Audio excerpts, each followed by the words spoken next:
आए हुए प्रेस बंधुओं का हार्दिक अभिनंदन।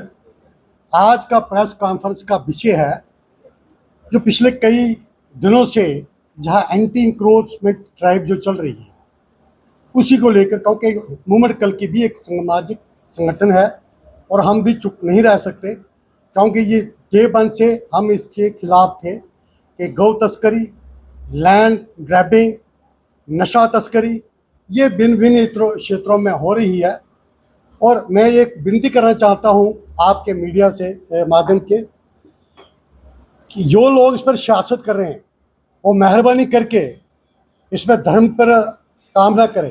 लैंड ग्रैबर जी लैंड ग्रैबर, वो चाहे हिंदू है, मुस्लिम है, सिख है, ईसाई है, कोई भी हो, लैंड ग्रैबिंग जो करता है, सरकारी संपत्ति पर कब्जा करने का प्रयास करता, उस पर सख्त कार्रवाई होनी चाहिए। ये कार्रवाई अच्छा होता है बिना सुप्रीम कोर्ट के इंटरवेन से होता, लेकिन यहाँ सरकारें बैंक बोर्ड की भूख और बैंक बोर्ड के कारण वहाँ ये सब खेल खेला जा रहा है।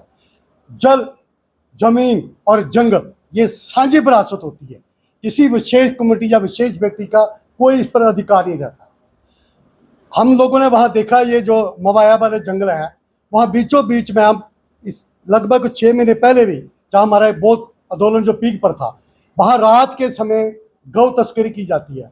वहाँ ट्रक आते हैं और रात को वो वहाँ से भरे जाते हैं और कोई पता नहीं कौन लोग रह रहे हैं, कहाँ से आए हैं। मैं कहता हूँ वो किसी भी धर्म के हों, चाहे हिंदू है तो हिंदू के खिलाफ कार्रवाई होनी चाहिए, मुस्लिम है तो मुस्लिम के खिलाफ, लेकिन बीच में इंटरवेन करते हैं वो गलत बात। उस पर जो नेतागण है, वोट बैंक की राजनीति वहाँ चले जाते हैं।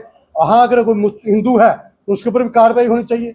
जहाँ तक विधायक विक्रम रंधावा जी ने जो इशू को बाद में पकड़ा, उससे पहले हमने उठाया था, लेकिन जब उनके ऊपर भी टिप्पणी की जा रही है, उन्होंने भी लैंड ग्रैबिंग की है। अगर की है तो गवर्नमेंट उनकी है, सरकार बैठी है तो कार्रवाई करे उनके पर। हम किसी का पक्ष या विरोध नहीं करते, जो गलत है गलत है। ये पानी, जल स्रोत और जितने हैं ये सभी साझी विरासत रहती है, इस पर सबका अधिकार है। और जब कोई सरकार कोई वहाँ प्रोजेक्ट लगाने की बात करती है तो हर बार वहाँ अड़ंगा अड़ाया जाता है कि यहाँ जी जो उसका मैप करने वाले जाते हैं, नक्शा बनाने वाले जाते हैं, उसको बनाने नहीं दी जाती है, पथराव होता है, उनको भगा दिया जाता है। यहाँ कोई प्रोजेक्ट नहीं लगेगा, चाहे हमारी तभी आर्टिफिशियल लेक की एक्सपेंडिशन की बात हो या बंडल लैंड की बात हमारे सिद्धड़े में कर रहे हैं बात हो रहे, वहाँ भी उनको लैंड प्रॉपर नहीं मिल रही है। क्या कारण है कि वहाँ कुछ लोग बैठ गए।